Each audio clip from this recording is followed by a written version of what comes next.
Muy buenos días, amigos y hermanos. Continuamos con esta serie de Romanos titulada El poder del Evangelio. Abran por favor sus Biblias en casa, en Romanos capítulo 8. Estamos predicando ahí, llevamos ya 3 sermones con este en el capítulo 8. El mensaje de la semana pasada, de los versículos 5 al 17, el pastor Jonathan predicó un mensaje sobre cómo los cristianos tienen vida en el Espíritu Santo. En la primera parte del mensaje, que son los versículos 5 al 8, aprendimos que hay un contraste entre los hombres que se dedican a vivir en la carne y son incapaces de agradar a Dios, y los hombres que tienen el Espíritu Santo y son dotados para agradar a Dios. En la segunda parte de ese mensaje vimos cómo los hombres que agradan a Dios son identificados con el Espíritu Santo, en el versículo 9.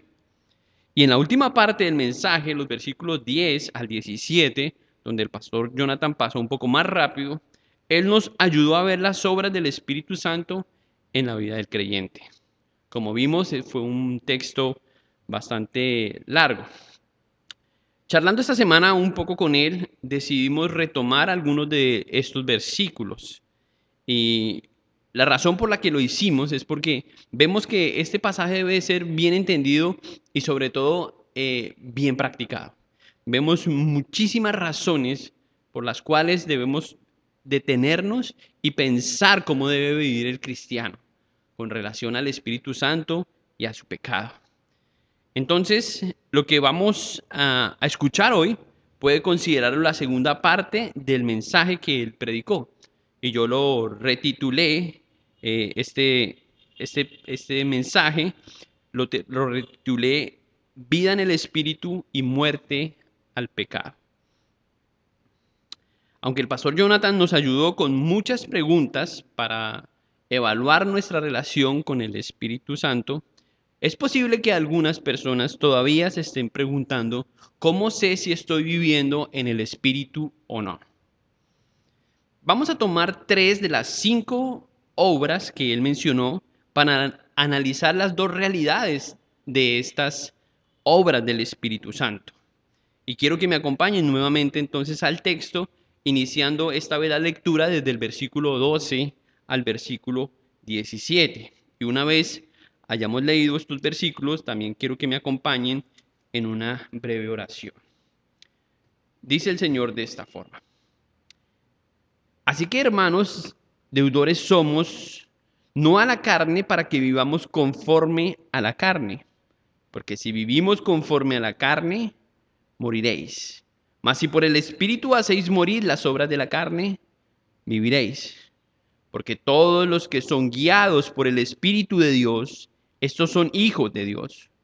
Pues si no habéis recibido el espíritu de esclavitud para estar otra vez en temor, sino que habéis recibido el espíritu de adopción por el cual clamamos, Abba, Padre.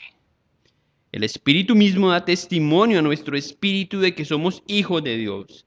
Y si hijos, también herederos. Herederos de Dios y coherederos con Cristo, si es que padecemos juntamente con Él, para que juntamente con Él seamos glorificados. Oremos. Señor, te damos gracias nuevamente por escuchar esta parte de tu palabra, la revelación, Señor, que has hecho a tus hijos, a los primeros cristianos en Roma. Y cómo, Señor, tú has usado este pasaje, Señor, a lo largo de la historia para ayudar a entender al cristiano cómo vivir una vida en el Espíritu y al mismo tiempo mortificar el pecado en el poder del Espíritu. Señor, yo quiero rogarte esta mañana que quienes nos escuchan puedan aplicar este pasaje de una forma muy práctica a su vida, que encuentren las herramientas necesarias para abandonar un pecado, para salir de un pecado que esté fastidiando sus vidas y poderte glorificar a ti. Llénanos de tu poder a través de tu Espíritu, Señor, para poder entender tu palabra. Ilumina nuestros ojos y ayúdanos, Señor, para que al terminar este mensaje podamos aplicarlo en nuestras vidas. Te pedimos esto en el nombre de tu Hijo Cristo. Amén. Muy bien. Entonces, recordemos algo de forma práctica para este mensaje, algo de contexto, porque como ya dije, el pastor Jonathan predicó 5 obras del Espíritu Santo, pero solo vamos a hablar de las últimas 3 de ellas. La primera que él predicó, mencionó, la sacó del versículo 10, y él dijo que en el versículo 10 el Espíritu Santo nos da vida. Si quieren, podemos leer una vez más el versículo 10. Dice, pero si Cristo está en vosotros, el cuerpo en verdad está muerto a causa del pecado, mas el Espíritu vive a causa de la justicia. Luego en el versículo 11 dice, y el Espíritu de aquel que nos levantó de los muertos, a Jesús, mora en vosotros. El que levantó de los muertos a Cristo Jesús vivificará también vuestros cuerpos mortales por su Espíritu que mora en vosotros. Y la segunda obra es que el Espíritu garantiza nuestra resurrección. Creo que entendimos eso y el pastor Jonathan fue bastante claro en esos 2 puntos. Ahora, no quiero decir que en los otros no lo fue, pero que queremos ahondar y desmenuzar esos otros versículos que acabamos de leer, los versículos 12 al 17. Vemos que estas 2 primeras obras en el Espíritu no requieren nuestra participación. El Espíritu Santo simplemente nos da vida y el Espíritu Santo simplemente garantiza nuestra resurrección sin nuestra participación. El protagónico en estas obras del Espíritu Santo es el mismo Espíritu o incluso Cristo y la resurrección. En estas 2 primeras obras muestra, nuestra inmerecida gracia, lo que hemos recibido por la pura gracia de Él.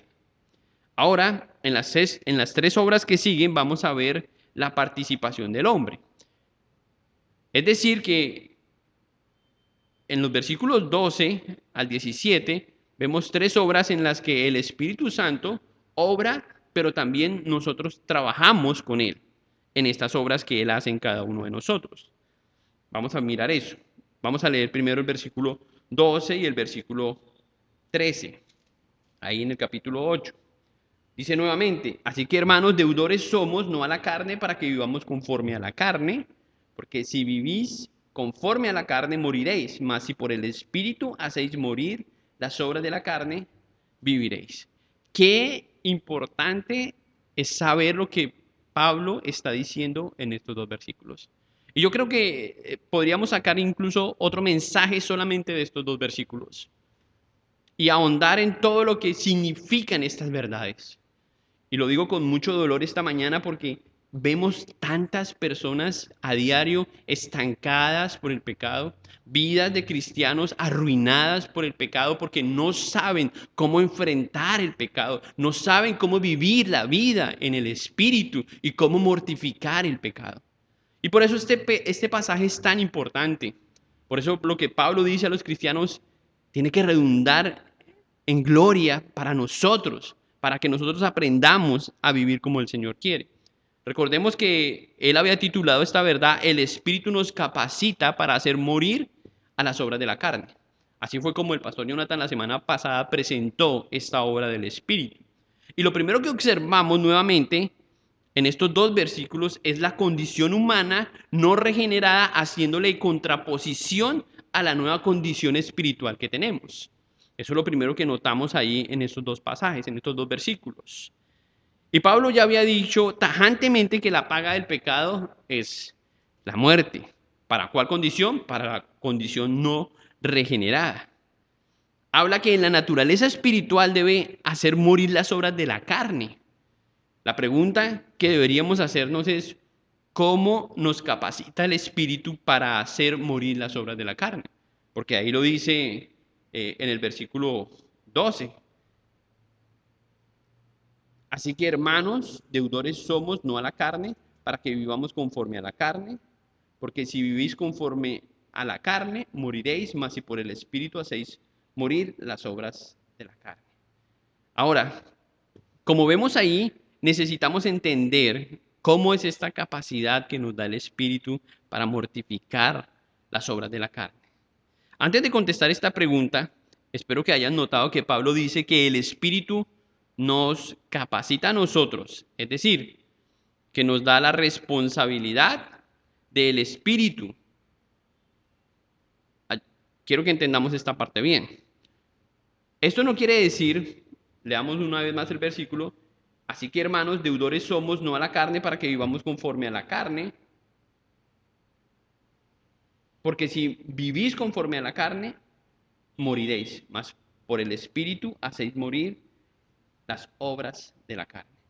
Dice entonces el versículo 13, no el versículo 12, perdón, que por el Espíritu hacéis morir las obras de la carne.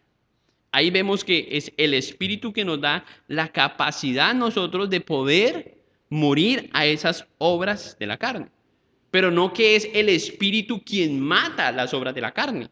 O sea, la responsabilidad no cabe sobre el Espíritu, sino sobre nosotros, a través del Espíritu. No podemos hacer responsable al Espíritu Santo de que vivamos en inmoralidad o que estemos estancados por un pecado, porque no es su responsabilidad, sino la nuestra. Como lo dice claramente Pablo en el versículo 13. Es por el Espíritu que hacéis morir las obras de la carne. Pero quien lo debe hacer, eres tú. Quien debe matar las obras de la carne, eres tú.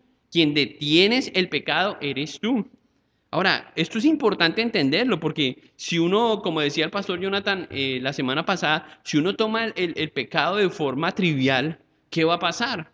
El pecado se empieza a amontonar y cada vez se va haciendo una pila más grande con el único propósito de arruinar tu vida.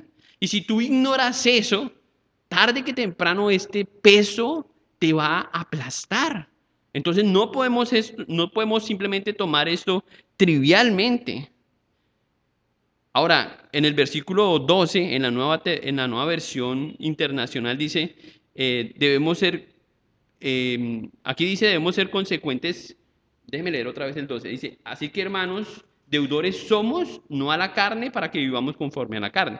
Y en la nueva versión internacional dicen que tenemos una obligación. O sea, cuando dice deudores somos, ahí dice tenemos una obligación, no con la carne, sino con el Espíritu, o con Cristo mismo.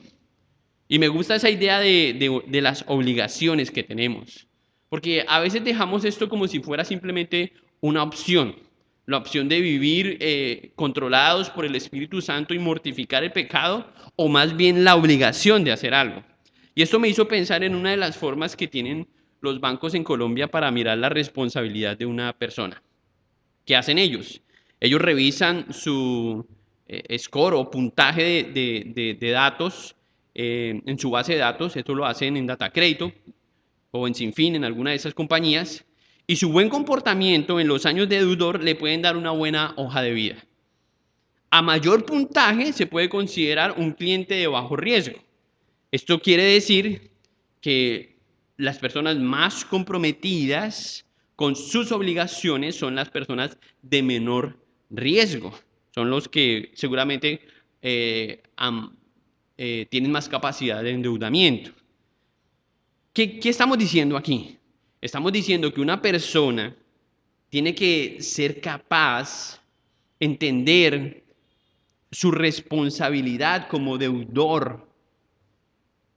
Muchas veces hemos dicho que Cristo pagó nuestra deuda, que Cristo pagó por nosotros, que toda la ira de Dios cayó sobre Cristo cuando Él tomó nuestro lugar.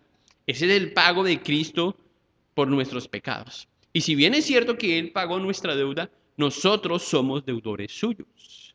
Pero olvidamos eso y olvidamos que esa es una obligación que tenemos nosotros. Y nos debemos obligar a recordar esto, que somos deudores de Cristo.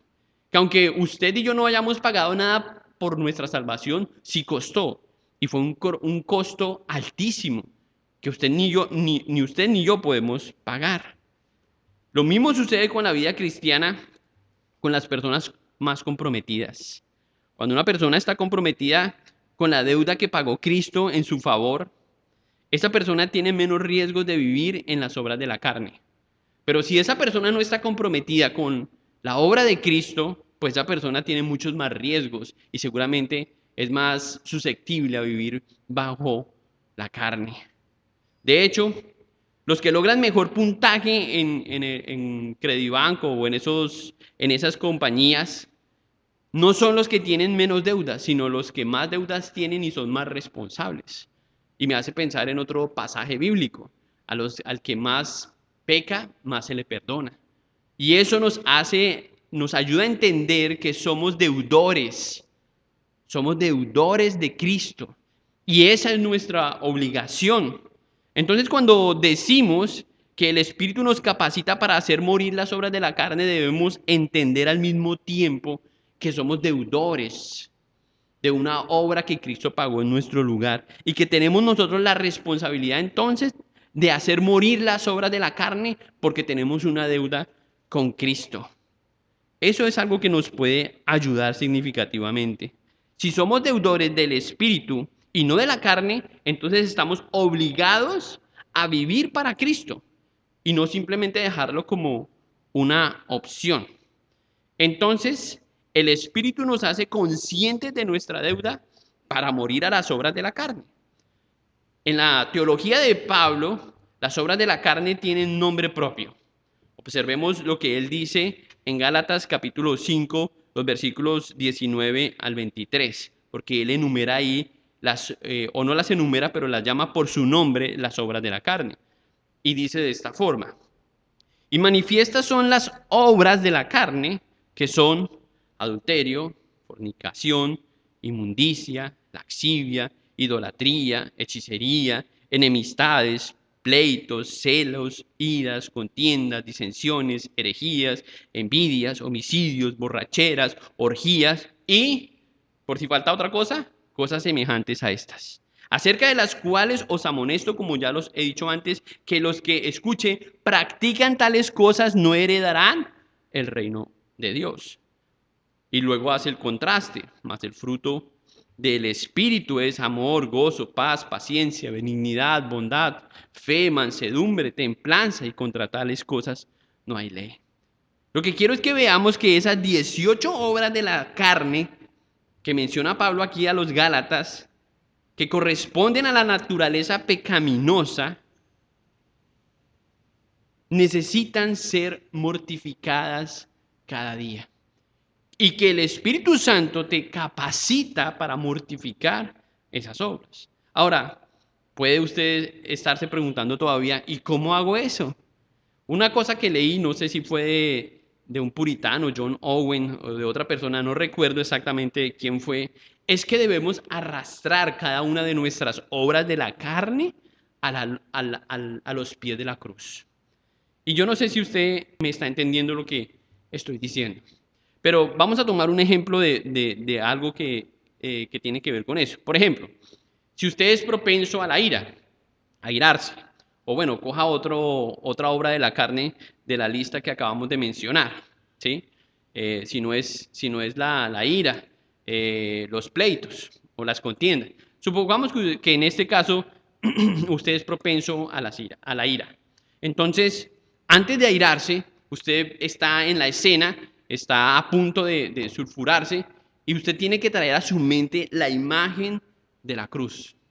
Y recordar en ese momento la deuda que Cristo pagó en tu lugar. Y arrastrar tu pecado de ira y ponerlo al pie de la cruz. Haga el ejercicio. A mí me ayuda. ¿Sí? A mí me ayuda. Cuando intento hacer eso, muchas veces ni siquiera el pecado alcanza a llegar a la luz de esa imagen de la cruz de Cristo antes de que yo desista de pecar. Porque son tentaciones, hasta el momento no son pecados. Y entonces eso elimina la opción de un pecado, mortifica el pecado y me ayuda a mí como cristiano a crecer en mi santidad. Ahora, lo que yo he notado muchas veces es que no es fácil arrastrar ese pecado hasta la cruz. El pecado se resiste, patalea, se niega a llegar a la cruz. O sea, nuestra mente no quiere pensar en esa imagen de la cruz donde Jesús recibe todo el dolor y toda la humillación por ese pecado al que yo estoy tentado a cometer. Pero si usted de forma práctica trae ese pecado, una mentira con la que usted está tentado a decir y la trae a la luz de la cruz, a los pies de la cruz, estoy casi seguro que antes de que llegue esa mentira a los pies de la cruz, se va a desvanecer. Y entonces usted habrá ganado una batalla en contra del pecado. Habrá mortificado ese pecado. A mí me ha ayudado mucho eso. Esta semana justamente estuve lidiando con algo muy parecido. Y pues me hizo pensar un poco en esto, porque he tenido que pasar unas horas en el taller y bueno, pensé en algo que quizás no es muy relevante, pero quiero compartir. Me tocó llamar a un mecánico para que hiciera la llave del carro porque se perdió la llave. Entonces me dieron una tarjeta y en la tarjeta hablaba de un cerrajero y estaban sus números ahí, de las capacidades que él tenía para hacer la llave. Entonces lo llamé y efectivamente él llegó a los 15 minutos, empezó a trabajar ahí moviendo la cabrilla para soltar el seguro del timón. Y pues sus primeras herramientas parecían esas herramientas de película, la lima y la pinza para abrir cuidadosamente el switch. Pero él estuvo ahí lidiando con eso por más de 30 minutos o quizás 30 minutos y al final desistió. Entonces sacó la herramienta mágica. ¿Saben cuál es la herramienta mágica? ¿Cierto? La que resuelve todos los problemas de los mecánicos. La que usó el pastor Jonathan para matar el que fue eh, ¿qué fue? ¿Qué animal fue el que dijo? Un alacrán. Sacó un martillo el hombre y le iba a dar un martillazo a la chapa donde entraba la llave. Y yo, claro, le dije, no, no, no, no, no, deténgase. Y eso me hizo pensar muchas veces en cómo queremos resolver las cosas. ¿Sí? Porque sí es cierto que hay cosas que se debe requerir urgencia para arreglarlas, pues debemos saber cómo hacerlo apropiadamente. Y en esto la sabiduría nos da un sinnúmero de cosas que nos ayudan a pensar cómo aplicar los principios bíblicos. Porque podemos cometer muchos errores tratando de resolver un pecado entrando en otro. Y la idea no es esa, es resolver algo, mortificar un pecado, matar un pecado y descansar en la gracia del Señor. Ahora veamos la siguiente obra del Espíritu en el versículo 14. Leamos nuevamente el versículo 14. Porque todos los que son guiados por el Espíritu de Dios, estos son hijos de Dios. Esta fue la siguiente obra que mencionó el pastor Jonathan. Estoy seguro que ustedes entienden las palabras que acabó de mencionar. Pero en la práctica, ¿cómo es esto? Eh, porque esto es lo que define nuestro enfoque, como decía el pastor Jonathan. Si logramos entender y practicar estas cosas, entonces vamos a enfocarnos en una o en la otra. Yo siento que es como cuando uno habla de una brújula. Si yo les digo que ustedes saben qué es una brújula, yo creo que el 98% de las personas me van a decir que sí, que saben qué es una brújula. Es como cuando yo digo que el espíritu nos guía, la gente dice, sí, yo sé qué es eso. Pero también estoy seguro que si les pregunto que si usted sabe cómo usar una brújula, entonces yo sospecho que ya no es el 98, sino que quizás el 50% de ese 98 sabe usar la brújula. Entonces no es solamente tener el concepto claro de que el Espíritu Santo nos guía, sino cómo nos guía, cómo usar o cómo nos guía el Espíritu, ¿sí? Y eso es lo que en lo que queremos hacer énfasis en este punto. Es decir que eh, quizás un porcentaje muy bajo de cristianos saben cómo el Espíritu Santo nos guía. ¿Por qué? Porque muchos piensan eh, de forma mística en la forma en que el Espíritu Santo trabaja en la vida de una persona. Y creo que eso tiene que ver en gran parte porque no tienen una idea correcta de quién es la tercera persona de la Trinidad, el Espíritu Santo. Entonces le atribuyen obras que él no hace o piensan de él como si él fuera una fuerza o simplemente una imagen borrosa. No, no, no. Tenemos que pensar de él como como lo que Él es, la tercera persona de la Trinidad. Entonces tenemos que pensar muy bien lo que Él hace. Esto me hizo pensar en otra cosa. ¿Mm? Me hizo pensar en un retiro de jóvenes, una vez que salimos, no recuerdo cuántos íbamos, pero íbamos a un lugar que se llama La Laguna Encantada, seguramente algunos recuerdan. Y tuvimos algunos problemas para llegar, porque en primer lugar, eh, la persona que nos estaba guiando nunca había ido a ese lugar, entonces no conocía el camino, pero él nos estaba guiando. Y en segundo lugar, los que estábamos siendo guiados no queríamos escuchar al que nos guiaba. ¿Qué pasó ese día? Pues que caminamos más de lo necesario, ¿sí? Dimos más vueltas de las que debíamos para llegar a ese lugar. Entonces, cuando hablamos de que alguien nos guía, no solamente tenemos que confiar en que esa persona sabe hacia dónde vamos, sino quién es esa persona para dejarnos guiar por esa persona y ser capaces de escuchar a esa persona y saber cómo escuchar a esa persona, ¿sí? Entonces, hagamos la pregunta, ¿cómo nos guía el Espíritu Santo? Debemos tener en cuenta que si decimos que el Espíritu Santo nos guía, Él no necesariamente evitará que pasemos por cosas difíciles, ¿sí? Porque es la idea que algunos tienen, que si el Espíritu Santo nos guía, entonces es un camino lleno de flores, de pétalos, que todo va a salir bien. No, no necesariamente es así.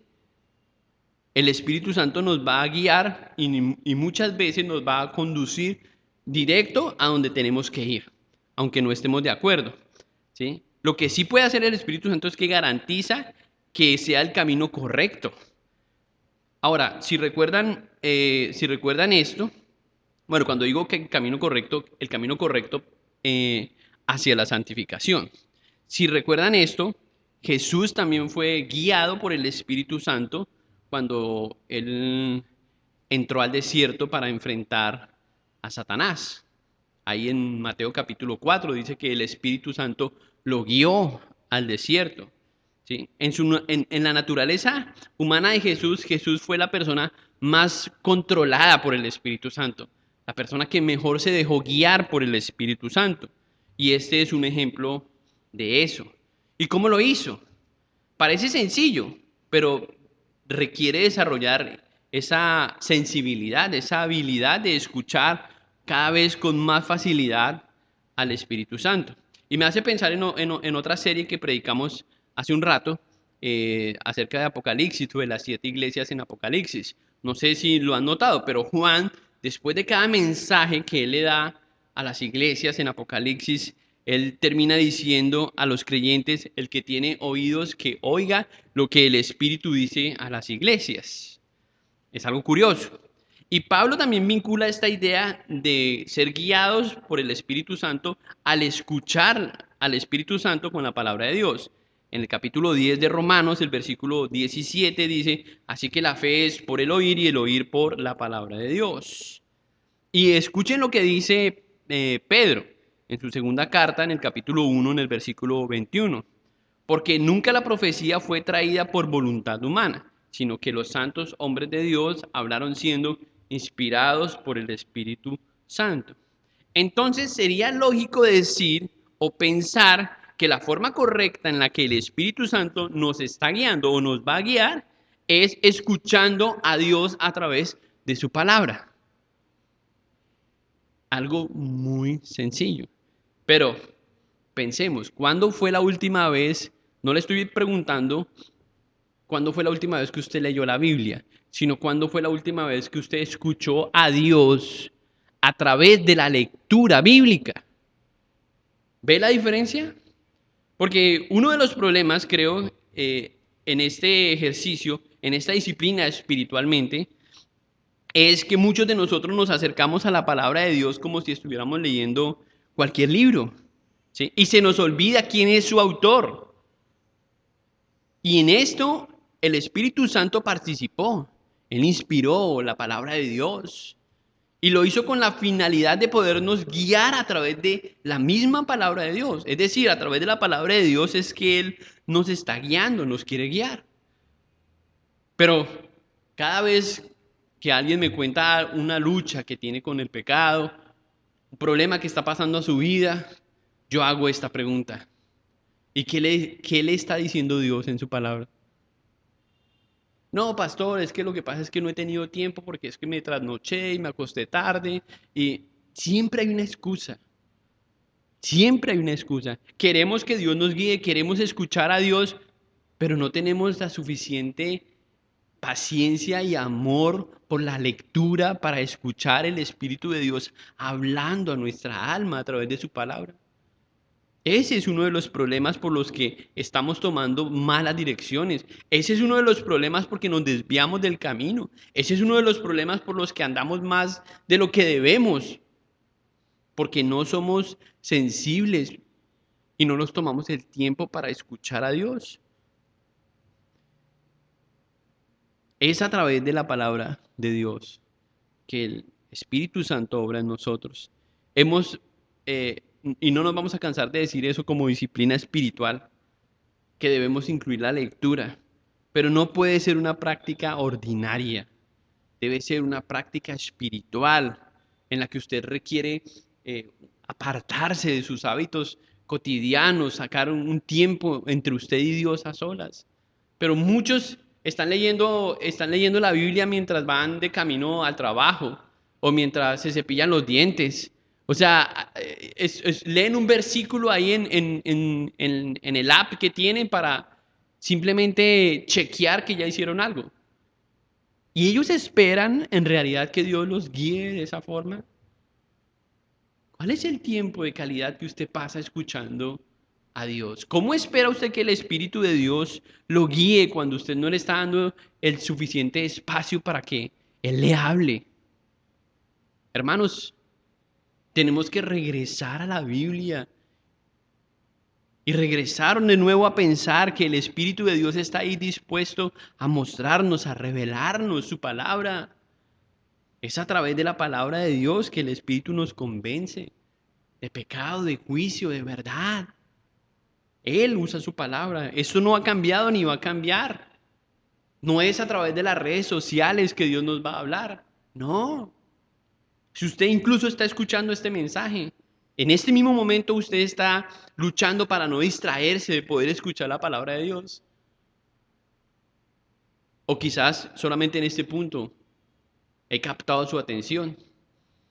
Porque escuchar a Dios no es solamente pararme frente al televisor y dejar que sigan saliendo las ondas del sonido. No, es sincronizar su corazón, su mente con Dios mismo, con las verdades que usted está escuchando.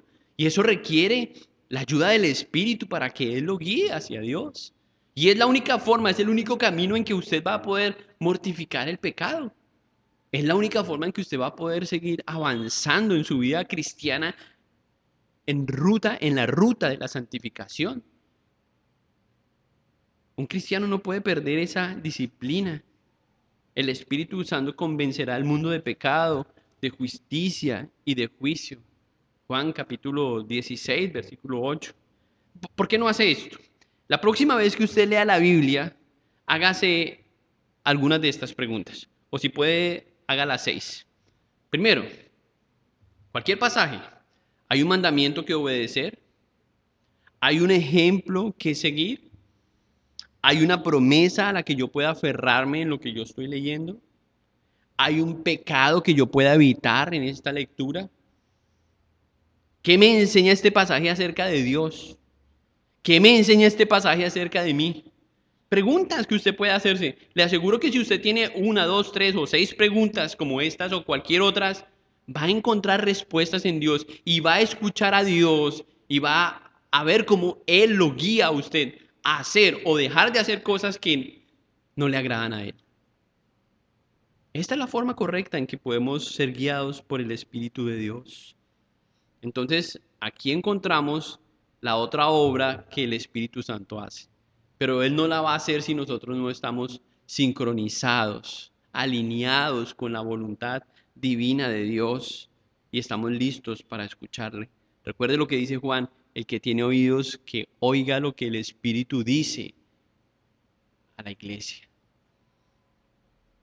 Asegúrese de estar escuchando la voz de Dios y su Espíritu a través de ella.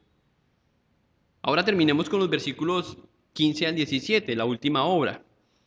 Dicen, nuevamente leamos esos versículos.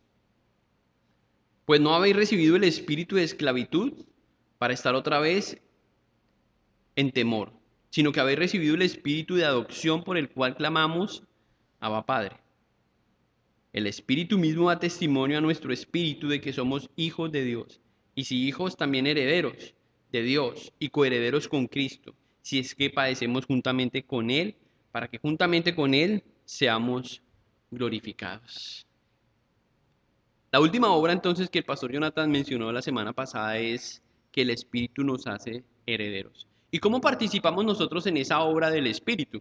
¿O es algo que solamente hace el Espíritu como en el caso de las dos primeras obras? Veamos eso. Las pruebas de que una persona es el heredero tienen que ser creíbles, ¿sí? O sea, si usted está reclamando una herencia, usted tiene que comprobar esa herencia.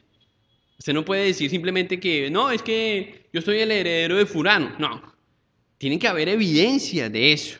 Aquí en el versículo 15 encontramos la primera, dice en el versículo 15 nuevamente, pues no habéis recibido el espíritu de esclavitud para estar otra vez en temor.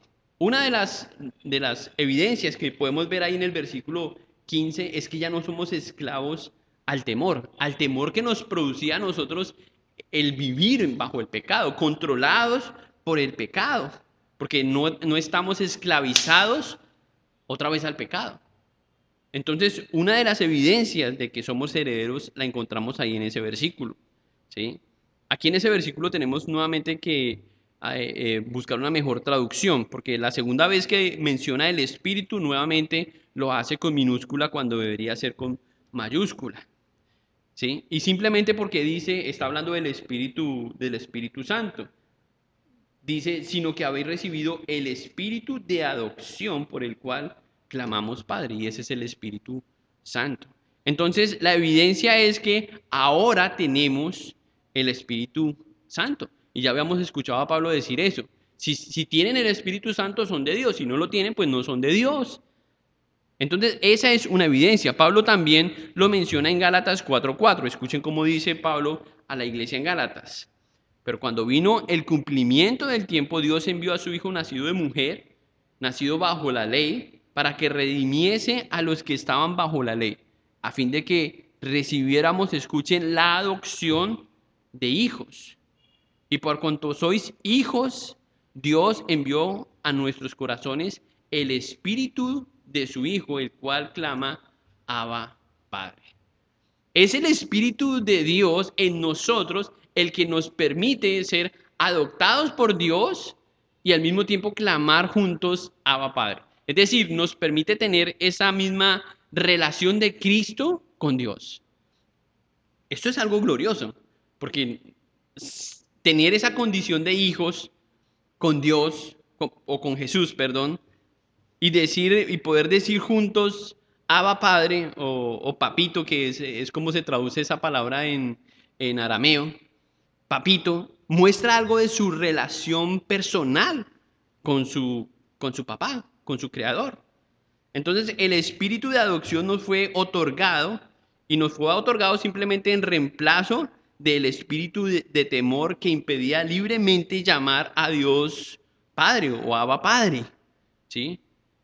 Y por eso ahí vemos una relación estrecha. El Espíritu nos hace herederos y nosotros mantenemos una relación con ese heredero, porque somos coherederos con Cristo. Entonces nuestra participación en esta obra es una conciencia, diría una conciencia objetiva de los alcances de esa nueva condición, ¿sí? Miren el versículo 16. El versículo 16 dice, el Espíritu mismo da testimonio a nuestro espíritu de que somos hijos de Dios. Es el Espíritu quien nos ayuda a ver eso. Él es nuestro garante en en esta nueva relación. Y el versículo 17 dice, y si hijos, también herederos. O sea, aparte que somos adoptados, como si eso en sí mismo ya fuera poco, dice que recibimos una herencia al ser adoptados. Herederos de Dios y coherederos con Cristo, si es que padecemos juntamente con Él. Todos los creyentes hemos sido incluidos en el testamento divino para ser coherederos con Cristo.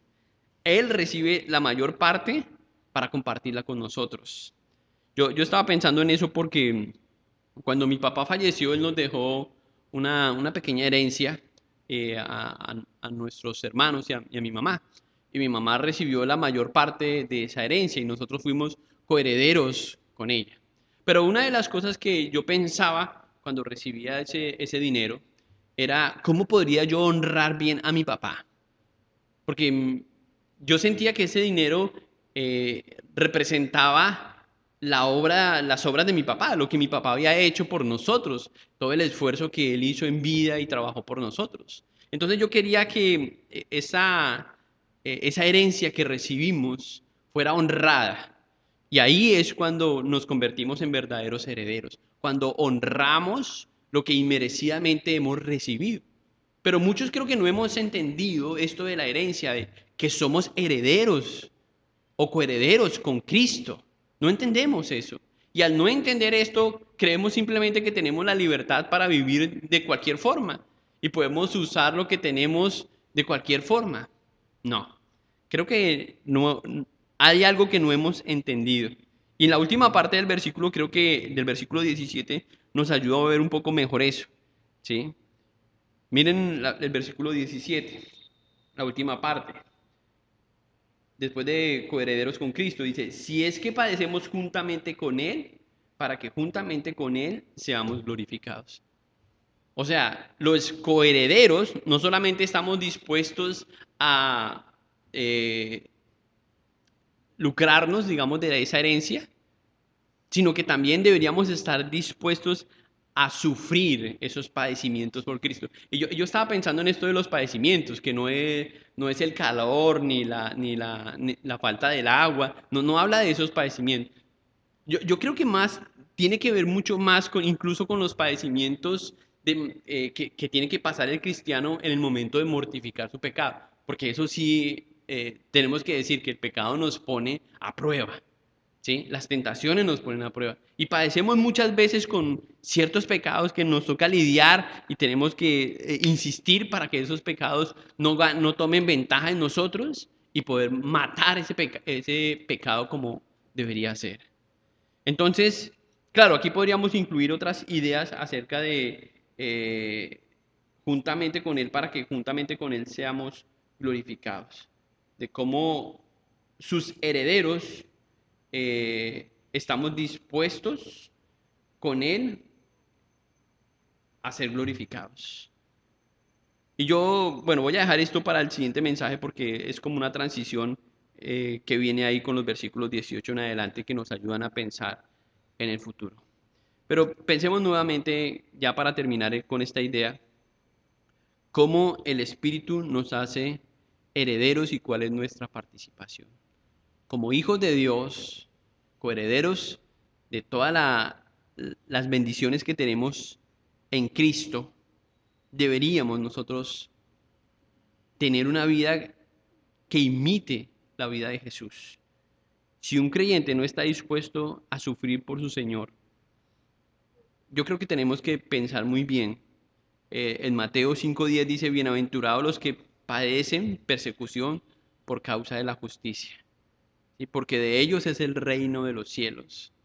Y en esas bienaventuranzas, en esa forma de describir al cristiano, tienen que haber algunas marcas, algunas evidencias que nos lleven a la conclusión de pensar que esa persona sí es un hijo de Dios, sí es un heredero, aunque inmerecidamente haya recibido esa recompensa, honra a Dios con lo que ha recibido.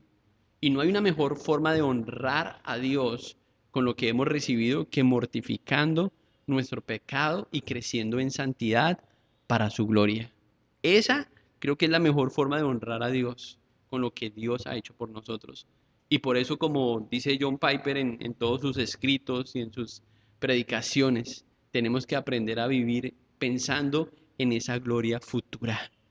Hermanos, tenemos una gran responsabilidad. El Espíritu está dispuesto a ayudarnos para vivir para la gloria del Señor. Pero la pregunta es si usted quiere hacerlo y se va a tomar el tiempo y el trabajo de hacerlo para que el Señor sea glorificado. Pensemos en eso y que el fruto del Espíritu Santo esta semana nos ayude a vivir una vida centrada en Cristo. Y recuerde, arrastre su pecado hasta la cruz y no viva para el pecado, viva para Cristo. Esa es nuestra invitación. Es a través de Cristo. Oremos. Padre, te damos muchas gracias esta mañana. Gracias por este mensaje y gracias por la idea, Señor, de poder seguir mortificando nuestros pecados. Nos duele saber que hay tantas personas estancadas con el pecado. Nos duele saber que hay personas que no tienen la idea correcta de la forma en cómo tú hablas a nuestras almas, a nuestros corazones. Y queremos, Señor, que cada uno en su propia relación personal con tu Hijo Cristo pueda experimentar, Señor, esa relación en donde tu Espíritu nos guía, Señor, a la verdad, evitando, Señor, que demos más vueltas innecesarias para que podamos seguir avanzando hacia la santidad. Padre, que los que están escuchando este mensaje hoy recuerden lo que Cristo hizo por ellos, para que cada uno pueda arrepentirse de sus pecados